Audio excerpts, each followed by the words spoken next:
All right, today we're diving deep into a fascinating method of intermittent fasting called Eat, Stop, Eat.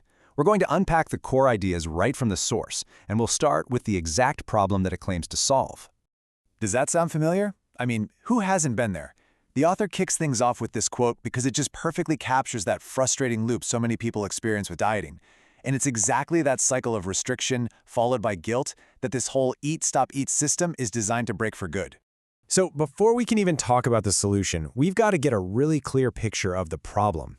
And the way the author frames it, it's a vicious cycle, one that, let's be honest, seems designed to make almost everyone fail right from the get-go.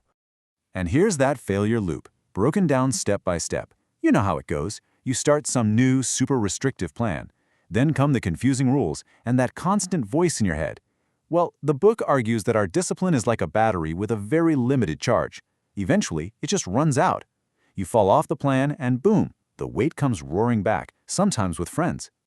So, what's the real problem here? According to the author, it all boils down to this one simple, powerful idea. Traditional diets are just not natural. They fail because they force us to literally fight against our own biology, against survival programming that has been wired into us for hundreds of thousands of years. Okay, so if today's diets are going against the grain of our biology, then what is our natural state? Well, the book argues that the secret isn't in some new discovery, but it's actually hidden way back in our distant ancestral past. And this, right here, is such a powerful way to visualize the huge disconnect. Imagine all of human history laid out on a football field. Our core genetics, our body's operating system, was set way back on the first goal line. Now fast forward, the agricultural revolution, that happened on the 1-inch line of the entire field. In our modern world of processed industrial food, that's just a single blade of grass. Our bodies just haven't had a chance to catch up. And here's what that huge disconnect actually looks like in practice. Our ancestors lived through natural cycles of feast and famine. Food came in waves. But us, we live in a state of constant, unending abundance. The author calls it one long meal that literally starts the moment we wake up and doesn't end until we go to bed. Our bodies never get a break. And that right there, that's the absolute core of the argument. Our bodies are still running on that ancient software, expecting that rhythm of more food than less food, a rhythm that our modern lives have totally erased. This mismatch, the book claims, is the root cause of so many of our struggles. All right, so if we have this big genetic mismatch, what's the fix? Well, this is where the book introduces its solution, a specific way of eating that's designed to bring that natural, ancestral rhythm back into our very modern lives. And at its heart, it's actually incredibly simple. It's not about what you eat or cutting out food groups. It's just about creating short, planned, specific breaks from eating altogether, only once or twice a week. That's it. So how does this actually play out? Well, it's pretty straightforward. You just extend the natural fast you already do every night while you're sleeping.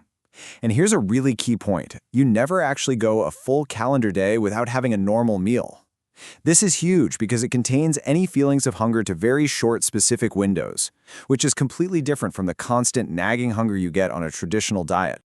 Okay, so that's the how, but let's talk about the why. Why do this? The author points to over 317 different scientific studies to back up a whole range of claimed health benefits that go way beyond just losing weight. Let's take a look at some of the biggest claims. First up is a real showstopper. The book says a 24-hour fast can cause your body's production of human growth hormone, or GH, to skyrocket by as much as 700%, sometimes even more. And GH is described as one of your body's most powerful fat-burning tools. And this chart gives us a visual of another massive claim, a huge jump in what's called fat oxidation. That's just the sciencey term for your body actually burning its own stored fat for energy. The source claims an 800% increase, which basically suggests you're teaching your body to become incredibly efficient at tapping into its own fuel reserves. Now, beyond just fat burning, the book highlights this incredible process called autophagy. The best way to think of it is like your body's internal cleanup crew. It goes around recycling and repairing old, damaged cells. The author claims that eating constantly keeps this crew on standby, while fasting is what really puts them to work. And the list of cited benefits just keeps going. Things like reducing chronic inflammation, improving how your body uses sugar by boosting insulin sensitivity, helping to preserve lean muscle, and even potentially giving a boost to brain function and memory. It's a pretty impressive list. But beyond all the science and the physical benefits, what's the real endgame here? According to the author, the ultimate goal isn't really about a number on a scale. It's about something much bigger, a complete shift in how you relate to food.